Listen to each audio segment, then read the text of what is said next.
Welcome back to the Business Roundtable Podcast. I'm your host, David Carr. Today, we've got an episode about something every business leader or leader really faces, but rarely masters, is how do they take vision and actually turn that into execution, actually make this a reality. Many teams are faced with busy, reactive, juggling priorities without a clear plan, and even fewer companies really follow a consistent weekly rhythm that keeps their strategy alive throughout the year. We're recording this episode here at the end of 2025, December, and I've got a great guest here that you're going to really enjoy. He spent over 4 decades helping organizations break that cycle, built and scaled, advised companies through multiple economic eras, brings really practical, disciplined approach, and that a strategy that leaders really can apply. So if you ever wondered why your team struggles to execute or how to catch the next market before everyone else sees it, then you're really going to enjoy this conversation. And I want to say, Marc, welcome to the podcast. Thank you, David. Thank you very much. Thank you for having me. Marc, you I'm going to break it down a little bit more for our audience. You have known as the $1 billion coach for good reason. I'm going to break that down a little bit more, but you've really helped companies plan, help them grow in multiple companies. I think 16 companies is what I counted. Grow the revenue, improve profitability, and really their ultimate value, enterprise value. And you've worked doing this for over 45 years, even turning around companies, and to the tune of, between all these companies, like $1 billion. It's amazing. I mean, the last company, Diligent, was $941 million. Amazing that you've been able to do. I'm so excited to have you here and share with our audience your wisdom and experience. Great. Well, like you said, David, I've been an entrepreneur my entire life. We won't go into selling TV guides or newspapers back when I was 12 or 13. But when I was 19 years old, I launched Computer Discount of America, and I was really fortunate. I didn't know anything about running a business back then. I was just damn lucky. My timing was perfect. I jumped on an emerging trend called small computers and launched Computer Discount of America. We grew that to be over $24 million, which at that time was pretty significant. Yes. I was, one of the leaders in the industry. I had the pleasure of standing on the same trade show floors with Steve Jobs, and had a discussion once with Bill Gates, Bill Gates Sr. He wasn't Bill Gates Jr., and that's another story. But, I was really blessed. But one thing I found out early on is I really didn't know what I was doing. And I just read business book after business book after business book, and really, I believe, came pretty good at running companies and learning the areas that I was weak in. After Computer Discount, I went to a company called Verityper, grew that. That company was in bankruptcy, or near bankruptcy, and turned that company around, and we grew that to $80 million from a bankrupt company. Today, what I hope to cover is just the importance of a plan. I've met so many smart, talented business owners over the years, and they're running the company without a real plan. They've never sat down and have a plan. Some of them will say, "Oh, my CFO created a plan." Yeah, it's in a spreadsheet. That's not a plan. That's a forecast. Okay. Yes. Well, we had a goal setting workshop. Well, I love goal setting workshops. They're fun, but what strategies went into that? No, you picked off some goals and you said, let's do 5 million next year. But what strategies behind it? Having no plan is in fact a plan to fail. Yes. Having no plan is in fact a plan to fail. So I'm really glad we're recording this at the end of 2025, because if you really want to have an incredible 2026, you have to put together a plan. Yeah, absolutely.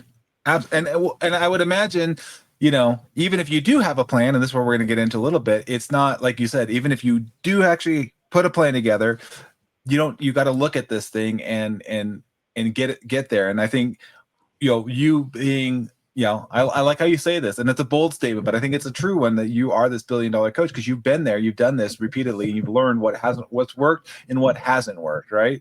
What does that mean to you when you say, use the title the $1 billion coach? Because there's a lot, I think, packed in there. Well, I use the title of $1 billion coach because, today Diligent has a valuation of $7 billion. That started with 2 customers. Amazing. When I joined that founding team, I was asked to join them as the chief operating officer. I joined as the chief operating officer, and after 2-3 weeks, I said, "I'm done operating. Now what? What you really need is sales." Yes. And I shifted over to sales. So I identified a weak area right away. They had a business. So many businesses will work on the brand, or they'll work on their marketing, or they'll work on, let's go out and hire some salespeople. We need sales, right? But they don't have a lead creation vehicle. They haven't gone through the strategy. They haven't even identified who their perfect persona customer is. Who is your customer? Who is your target market? So I bring people through all different areas of putting together a strategy. And when I sit down with a client at first now, many of the companies I've coached, but I've also run. I think that's what differentiates me. I've run at least a dozen companies, either as a COO, chief marketing officer, chief in various high-level C roles. Yes. So, I've learned by making mistakes. And once you have a plan, once we have that plan together, it's so important to be changing that plan. If you were John D. Rockefeller in the 1800s, you could put together a yearly plan and live by that plan.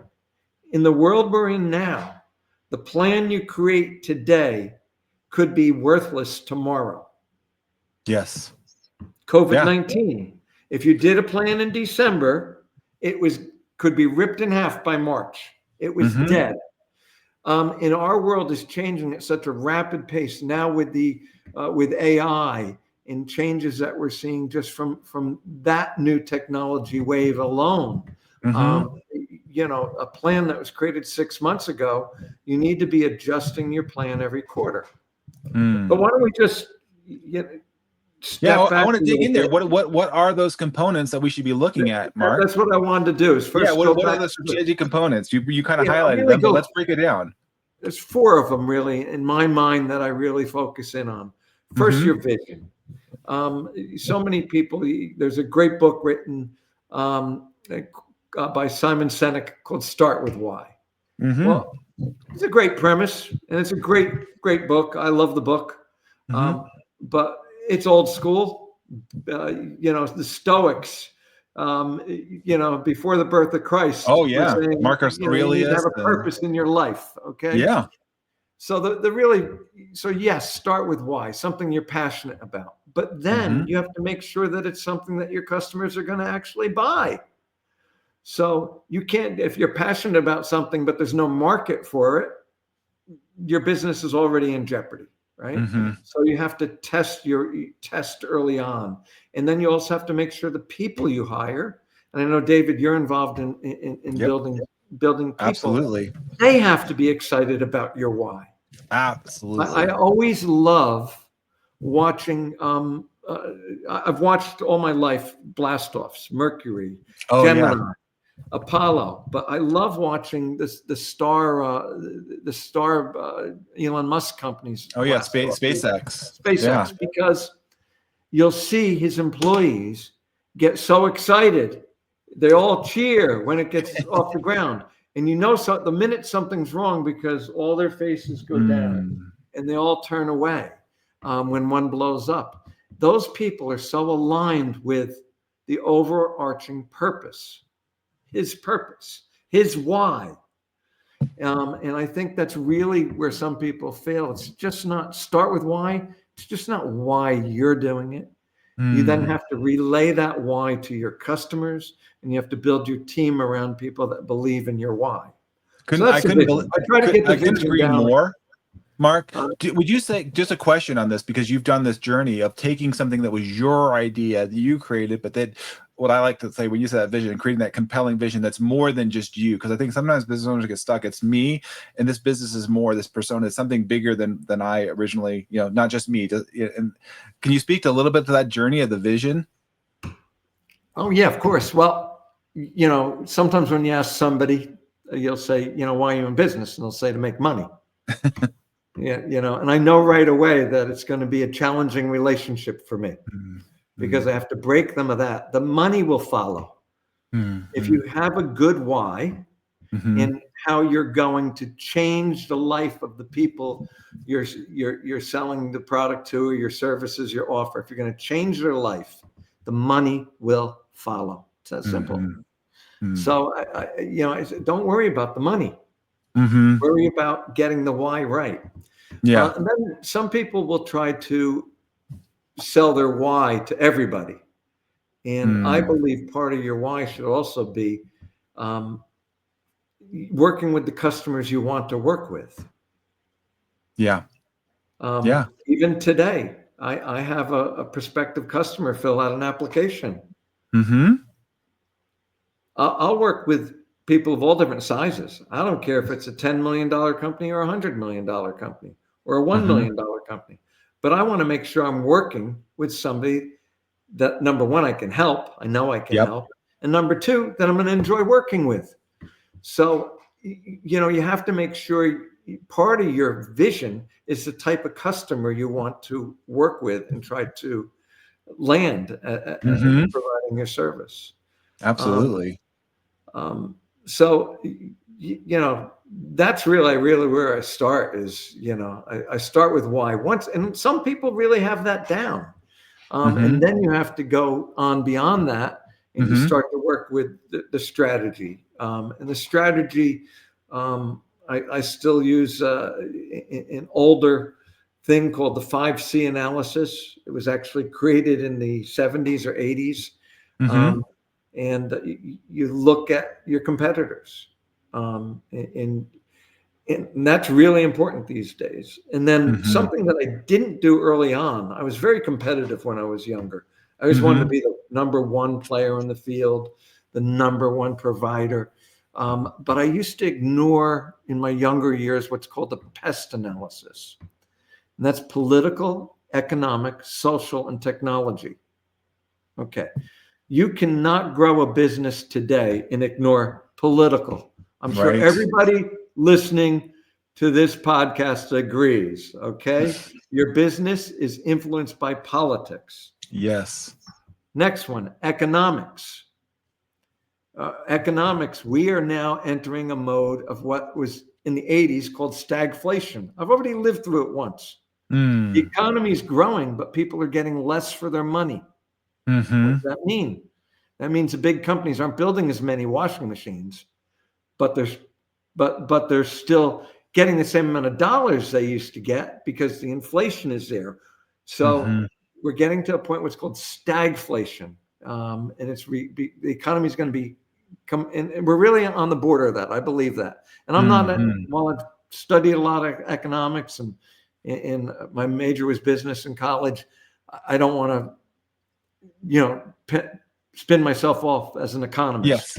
But I will tell you, I think that's what we're approaching is an element of stagflation in our economy. And then the next one is social. And our environment is changing rapidly socially.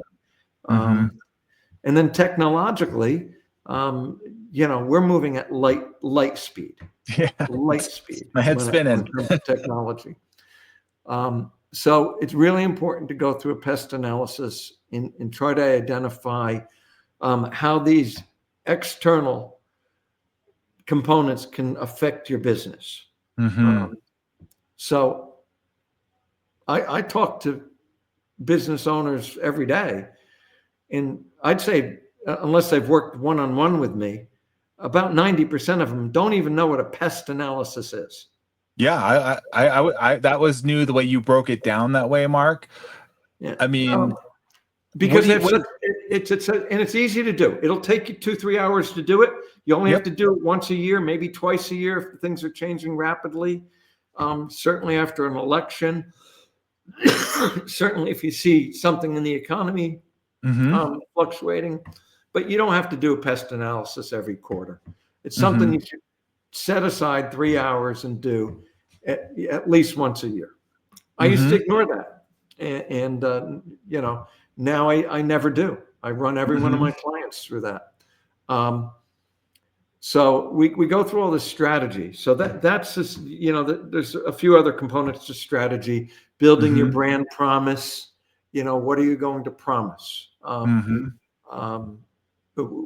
What's a promise you're going to stand behind? But then I do a modification of the SWOT. Now, most business leaders know what a SWOT is. SWOT was created by Albert Humphrey in 1960 at MIT, right? 1960. 60 years ago, right? 50, 60 years ago, right? Okay. Yeah, wow. It stands for strengths, weaknesses, opportunities, and threats. Well, first off, get rid of the threats. I've been in business 45 years, helping companies for 45 years. Never have we identified a threat that actually happened. Threats that take down a business are usually something unforeseen. Hurricane Katrina. COVID-19. An earthquake. A fire that takes out a whole town in Hawaii. Nobody had that on their threat analysis. No. So that's that. So I take away threats, but I do look at strengths, weaknesses, trends, and obstacles. I call it a SWOT. The SWOT. Okay. SWOT. Strength, weaknesses, trend, model, and then L. L is I'm going to leverage all four of those. Okay. So what Humphrey used to do is and all the other business coaches that I've seen do SWOTs and traditional SWOT, they say, what are our big opportunities right now? And everybody picks the opportunities. And then you leverage 3 opportunities for that quarter. But if one of those wasn't eliminating a weakness, that's wrong. You need to spend every quarter eliminating your biggest weakness or mitigating it or reducing it. If one of those opportunities wasn't leveraging what you're already strong at, that's wrong. Because if I'm really strong at something, I'm going to win with that strength. Yeah, absolutely. So to pick 3 opportunities and not have a strength or a weakness is downright foolish. That's how I look at it. Let's align something with strong, because that's a sure bet. If I'm strong at that, that's relatively a sure bet. If I'm mitigating or reducing a weakness, that's going to make the company overall stronger. But then I want to build some rapid growth in. So how am I going to build rapid growth in? I'm going to ride a trend. If we look at the companies, the first 4 or 5 that I personally ran, trend, Computer Discount of America, computers. Trends are hot. Next one, pre-press. We eliminated, and then pre-press direct. We bought Verityper. They were the company that was in bankruptcy. And we took an entire step out of creating printed material. And we had created what's called a plate setter, not an image setter, not a typesetter, a plate setter. It actually burned the metal plate with laser beams. We were selling those machines for $100,000 each to newspapers all through Canada, all through America, because it took 2 hours out of their production time. Wow. It was a trend. And those things cost us $25,000 each to build. The profit margin was $75,000 per unit. Wow. Per unit. So that was a trend. Next one, I launched GameDealer.com, video games. Now, I got out of that one early because I saw the writing on the wall. I knew that all video games were going to be downloadable at some point in time in the future. And I sold that company to Electronics Boutique. which in turn sold that company to GameStop. In fact, if you type in www.gamedealer.com today, it goes to GameStop. It just gets redirected, huh? Just gets redirected because they bought the name, they bought the company, and it's still there. You can still type in. I launched that in 1997. Wow. But it was a trend. Video game cartridges were hot back then. If you wanted to play video games before the mid-90s, you had to go to a video arcade. Yeah. They had rentals. You could even go to Blockbuster. I remember back in the day. Yeah. So, but when I saw Blockbuster starting to stumble, I said, video games are going that way too. Yeah. You saw that. So it's looking at emerging trends, but what I hear you saying also is you're looking at trends that they're going on their way out too. You're looking at both because trends are trends, right? They don't last. I mean, there's a season. You could. The writing was on the wall. Electronics boutique is gone. I don't know how GameStop's surviving, but they're surviving. So Blockbuster Video gone. Yeah. I mean, there's trends. So they didn't catch the trend. I mean, Netflix, right? They came around and they saw a trend of like, let's mail in DVDs and then let's do the streaming thing. And then Blockbuster's like, oh, maybe we should do the streaming thing. I'm like, too late. Circuit City too, right? They're gone. They didn't make it. So the big one that I launched in 2003 was diligent board books. The ability for a board member to read their board books without getting a paper book sent to them via Federal Express. So in the ExxonMobil headquarters, I go in to pitch them, and they're getting ready for the next board meeting. And all down the hall are stacks of paper, and they're manually collating the book, financials, this, manually making piles. And they had, I think, 16 board members, but yet they were making 48 books. Why are you doing that? Oh, we ship one to the board member's house.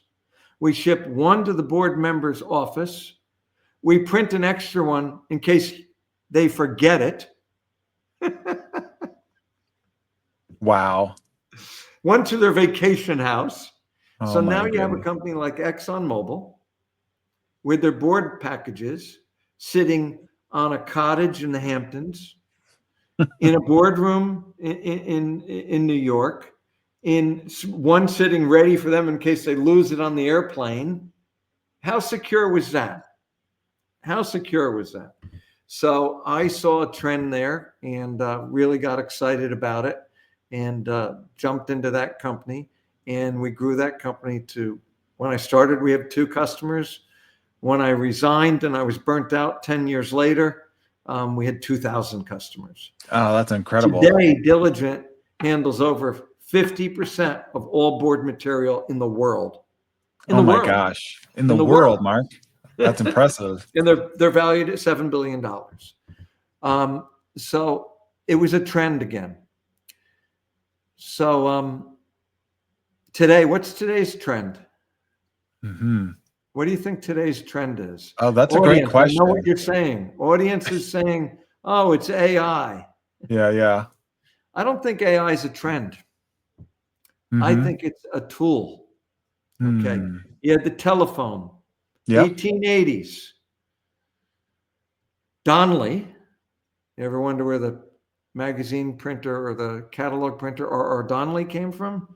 Donnelly was printing yellow pages. He was the first guy to come out with yellow pages. Then we had television. Then we had radio first, then television. Then I remember playing racquetball in the 80s with a guy who owned a pharmacy, and he hadn't gotten a facsimile machine yet. AI is the most powerful tool ever released to the business community. It's a tool. Now, can you leverage it into your business and create a trend with it? Yes, you can create a piece of software with it. You can use it to answer your phone calls for you. You can use it to sort your email. You can use it to write a post for you. There's so many things you can use AI for, but it's a tool. Yeah. And that's, so when I work with trends with people, I always try to they always think, oh, AI is a trend, but I say, how can we use that tool? Yes. So I'm working with a pool company right now. Mm-hmm. So now they don't need to have their architect that used to spend 4 hours. They can have AI draw that architectural plan out in about an hour. Not that there isn't an architect overseeing that and still running that software. Right. But now that architectural drawings complete with the landscapes and the hardscaping and everything, and the rebar and everything that needs to go into building a pool is all done it can be done and programmed and adjusted quickly if the client then says, no, I want it another 10 feet longer. Yeah. It's all done with AI. Well, I just want to say, I love the way that you're presenting it, Mark, of a tool, because I feel we've had a number of past episodes where we've been talking about this in various fashions. And I think we can mistake things for what, we're thinking it's different. And I appreciate you saying tool, because I agree with you. It is a tool, and it's something that we can use to upskill our employees, our people and our teams. And using it in a way that's, like you said, like you said earlier, leveraging it. How do you leverage this and really help you, grow and scale your company, versus just saying like, this is the end all be all. And I've seen companies that grab onto a trend. David, I have to grab my power supply. Oh, okay. We'll go ahead. We're going to do that.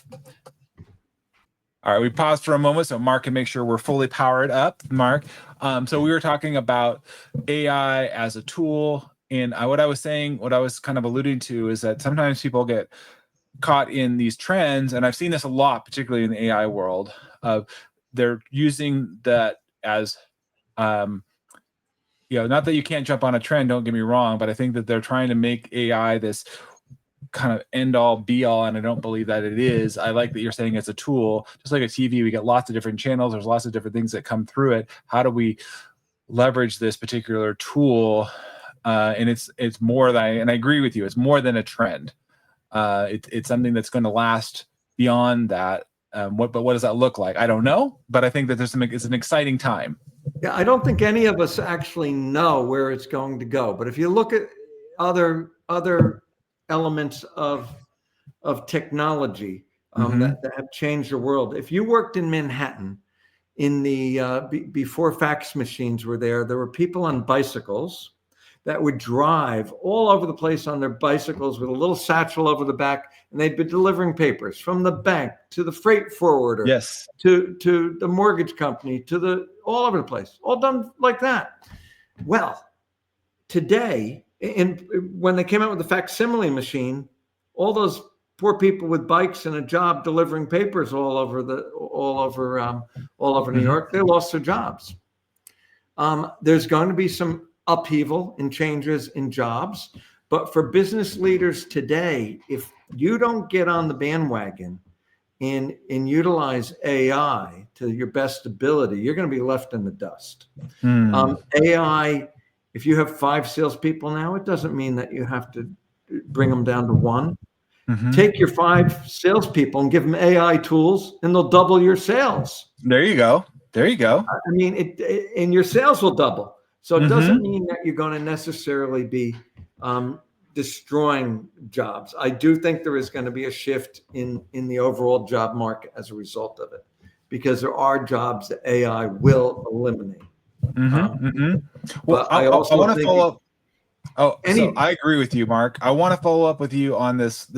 So, we do have to adopt these things, but I love the beginning. We talked about this on the podcast. I want to make sure we get to this. Is you talked about, one of the things, your quotes I was reading about is like, a lot of people plan, that's the easy part, but really execution is where the fortunes are made.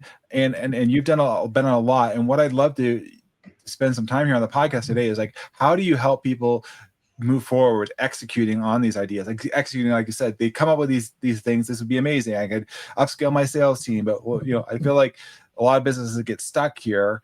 And where have you seen this where businesses really start to fall apart during this execution phase? Why is that, Mark? What do you see there that keeps coming up? Well, I really first learned about it. I'd say it'd be 1994 maybe 95. A guy who's no longer with us. He was one of my mentors, really brilliant guy. Took us up to Kennebunkport, Maine. All 11 of the leaders of this 200 employee company. And we locked ourselves in a room for a weekend and put together a plan. It was a great strategic plan and a great session. But when we got back to New Jersey from Kennebunkport, Maine, he was just confident that his leadership team would go off and implement this. But he didn't hold us accountable. He didn't pull us into his office once a week as a group to say, Mark, how are you progressing on your plan? He didn't break the plan down into 12 weeks. Yes, there's 13 weeks in a quarter. The first week is your planning week. The next 12 weeks are your execution week. When I get done with building a plan with a client, it typically takes about 6 weeks for me to get their first plan across the line. I hand it to them. I hand them a written one and I email them one too. And I said, well, now the hard work starts. And they're like, oh, we've just invested all this time. All this time has just been invested in putting this plan together. And you tell me now the hard work starts? Yes, that's when the hard work starts. And it's really actually not that hard.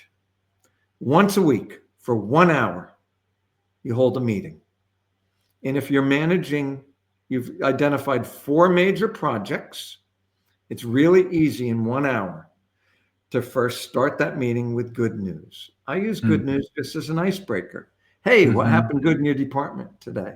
What happened good in your life this past week? Yep. Okay, great. That's just an icebreaker. Then I go through the 4 projects. Let's look at our strength project. That's usually, if it's been designed properly and you have 12 milestones, always design a project with at least 6 milestones. That means every 2 weeks you're hitting a major milestone. If you can design it with 12 milestones, that's really good because you'll know right away if you're falling behind. Okay? Yes. But always have at least 6 milestones. And you've designed that project. Is that project on track? If it's not on track, it always has to do with resources. It could be money. You need to spend some more money on that project. It might be that you've spread this poor individual who's managing the project too thin. So now you have to reallocate your human resources, right? Yep. And give him or remove something from his to-do list or her to-do list to manage those resources. So you're going to look at each project. You're going to look at in each project. All you have to do is spend 10 minutes on each one because you're checking in on it every week. Right? So you hit the milestone. Boom. Okay, the weakness project. How are we doing on that? Okay. How are we doing on the trend project? Now, the obstacle project, probably very often I'll stretch that to be spread over 2 quarters or sometimes a whole year. I worked with a brick company. They manufacture pavers, right, in New Zealand. And they were maxed, totally maxed. They couldn't build any more bricks. So the project was, the biggest obstacle for future growth was they needed to build another plant. Well, that's not going to happen in 13 weeks or 12 weeks. Right. So that took them about 9 months to secure the property and then another 6 months to retrofit that property to build the pavers that they needed to build, right? To get their production up. They're the #1 brick paver manufacturer in all of New Zealand. Wow. Okay. #1. They were #3. Wow, that's awesome. Can I ask you a quick question, real quick, Mark? On the when you're breaking these down, and I like how you said have the milestones, but you also said you're looking at these 4 areas, your strengths, your weaknesses, the opportunities, the trends. Speak a little bit here, because sometimes I have business owners that say, well, we have a lot more initiatives, things we want to go to. Speak to the ones that are maybe planning for so many things, Mark, for a minute, because I run into that. You can't have 20 projects. You can't you cannot be a CEO and manage 20 projects. You could be a major. Let's say you're a big company. Let's go really big. We'll go ExxonMobil again. Yeah, you might have thousands of projects going on at any one moment in time. But if you're a business owner or leader, you should only be managing, overseeing. You shouldn't be managing the projects. Try not to put your name next to that project. If you have more than 5 employees, make sure you're overseeing 4 projects, and there's one of your other employees' names next to every project. And they're in that meeting, giving you an update as how the project is progressing every week. There's a book written, I think it's by Gary Keller. It's called The One Thing. I don't believe in only having one thing, because I think that's a mistake, because I think you need to be working on a strength. You need to be working on a weakness. We've already gone through this. You need to be leveraging a trend, and then trying to blow through your biggest obstacle that you face, whether it's funding, whether it's a new plant, whether it's additional real estate, whatever it is. But Gary Keller, I think that's his name, but it's called The One Thing, the book. And he stresses that business leaders that need to get things done need to work on only one thing. Even Steve Jobs, they would list all their initiatives, and he would circle 2. And people would say, Stephen, no, we need to be working on this and this. No, we're working on 2 things this quarter. 2 things. How was he able to run the company down at Disney, whatever it was, the video production company, and Apple? He only had 2. He was only overseeing 2 projects every quarter at either one of those 2 companies. 2 major projects. So yes, your company can have a lot of other projects going on, but the CEO or the owner or the manager has to get very focused on the things that are going to move that needle the furthest. These 4 projects are going to represent 80% of your growth. That's how I look at it. 80%. They're going to wipe out a weakness. They're going to leverage a strength. They're going to ride a trend. So that's what I'm. And then the other thing about meeting weekly, you're going to guess wrong a lot. I am wrong more than I am right. Me too. I am wrong more than I am right.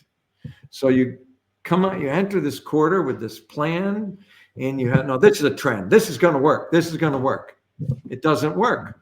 Maybe it just needs a little adjustment or tweaking or rebalance of resources. If it doesn't work, the next quarter, you're going to be looking for a new trend. So that's why I break it down into quarters.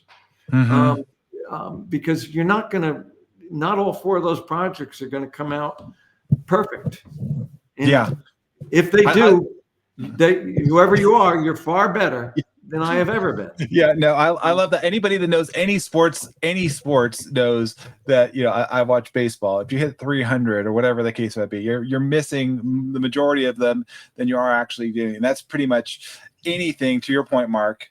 And so we're missing the mark. How do we create? And I there's another book I read called The 12-Week Year. Same kind of concept of looking at these things over time, and how are you getting help? And so why have you on the podcast, Mark? For those who you listening in, is Mark is an advocate for you and your business, and here he's sharing this amazing wisdom with y'all, which I greatly appreciate, and I'm learning too, Mark. But Mark and I connected on LinkedIn. I want to make sure you guys connect with Mark, by the way. We're going to put that in our show notes so you guys can reach out, connect with Mark, and put comments in there, because I want you guys to get feedback here, listening and learning from his expertise, which is just fantastic to have, Mark. And I'm the same way. This is where I love working with you, Mark, and what you're doing with companies is you're helping them, get this strategy, and you're looking at it week after week and saying, is this working? Is this not working? What do we need to adjust?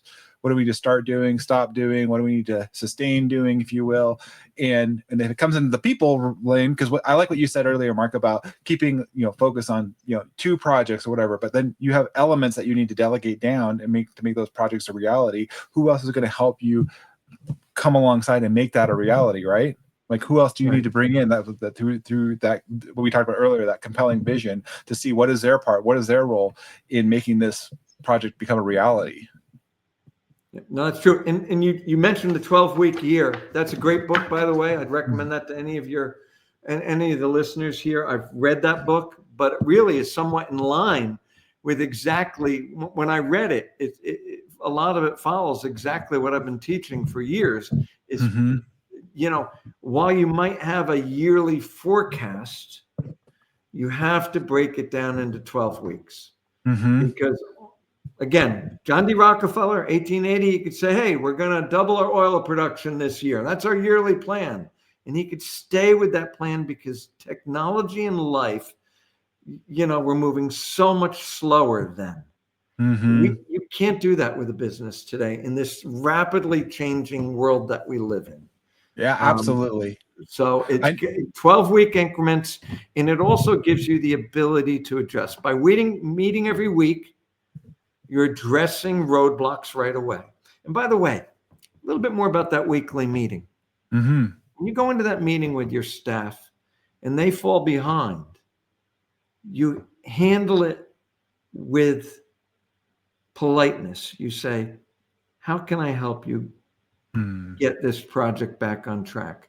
How can the team, is there anything we can do to help you get this project back on track? Your job as the leader is to help them accomplish that goal. Agreed. They should never feel like they're being picked on in that meeting or chastised because they're behind on their 12-week project. So I really stress, being cautious.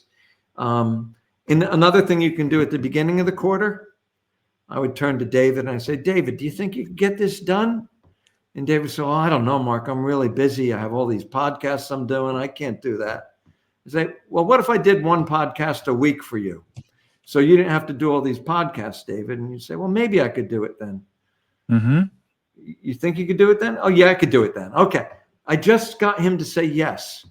That gives me the ability to say, David, you told me at the beginning of the quarter you could get this done. Right. Yes. So get their buy-in at the beginning of the quarter. You don't want to get to the middle of the quarter and say, I knew we wouldn't be able to do this. No, you want to get their buy-in in that first week. Does anybody have any qualms about this schedule? Here's these milestones that we've set up. Is everybody in agreement? We can hit these milestones. Get the team's buy-in. Right. It's so critical. Don't forget that component. In that first meeting, after you've set your goals, get the entire team's buy-in on all 4 of the projects. And it'll allow you to hold them accountable in a polite fashion by simply saying what I just said. David, you said you could get it done by the end of this quarter. I want to say, Mark, the other thing that you just said that's really powerful is you said get everybody in the same room. What I've seen leaders do is they'll talk to an individual and say, I want this, but they didn't, there's cross-departmental connections that needs to have happen. And so they're like, well, I'm going to get my thing done, but then this other person needs this other part from me. And they're like, but this person's not available to me. And so I love how you said that, Mark. Get everybody in the room is really important. I paint that picture together. Okay, now let's talk a little bit about everybody in the room. So if you have everybody in the room and somebody is really messing up, take that conversation offline and out of the room. Acknowledge that the project's behind, whatever, but say, listen, I'd like to talk to you a little bit after the meeting. Or if they start to talk about something that's not relevant for that meeting, say, let's meet after the meeting. Let's say they start talking about the Christmas party. Well, that's nothing to do with those 4 projects. We want this meeting to be 1 hour long, right? And I always end that weekly meeting with a shout out to everybody on the team, with each person name somebody else in the room and what they've seen them do that's in line with our core values for that week. We didn't talk about the strategic planning early on, but I really like to build the culture. Yes. So part of your core purpose is also your core values. 100%. So I end that meeting with a shout out about, Jim helped me with my project last week. I have a shout out to him. I love that, Mark. Another employee. So I like ending with a shout out, usually in line with one of our core values. That also keeps the core values straightforward and in their mind every week as well. This is why people need you on their team, Marc, to help them, because there's all these little nuances that you guys are hearing. I would love to go deeper. I know we're getting to the end of the podcast today. We'll have to have you come back, Marc, because you're just bringing so many nuggets. Because what you're hearing from Marc is if you do this work, you're going to be setting yourself up to be successful, scalable. Can't guarantee you're going to be $1 billion business, but you're certainly going to be stacking the odds in your favor in doing so and leaning in that direction, getting ahead of your competitors, Marc. Marc, as we're wrapping up, I always love to ask our guests to share kind of a key takeaway, something that they can implement, that they can do today, maybe in the next 24 hours to improve their strategy, to improve their execution, whether that's the business owner or somebody that's empowered to be a leader to achieve some of these goals. Marc, what would you say is an actionable step or something that they can do walking away from this podcast today? Start your plan today. Even a poor plan is better than no plan at all. There you go. Even a plan that's half done is better than no plan at all. Not having a plan is a plan to fail.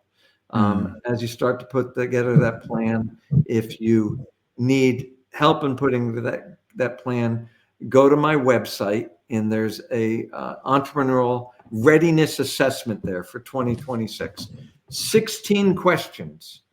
My website is marcldaniels.com. Top button, readiness assessment. 16 questions, won't take any more than 5 minutes. You will get back a readiness score, and within a day, you will get back from me personally what you need to work on. There you go. You answer those 16 questions, I can figure out what you're good at and where you might be weak in areas of your company. And just start a plan. There you go. No plan is definitely a plan to fail. Well, I think hopefully everybody you're listening in, Marc, I'm so grateful you're here. You guys have heard it from Marc. He has a resource for you right there free on his website. Go take the assessment. We'll put a link in the show notes here so you guys can grab that. Marc, a real pleasure having you here, sharing your wisdom, your knowledge of all your many years and coming and encouraging our listeners. Thank you so much. Thank you for having me. Yes, real pleasure. Of course, everybody, if you have comments, feedback, drop them in wherever you're finding this podcast, whether it's on Amazon, Spotify, Apple, YouTube. We are so grateful for you coming alongside, subscribing, following along. Until next time, be well, start your plan. Have a great day. Thanks, everybody.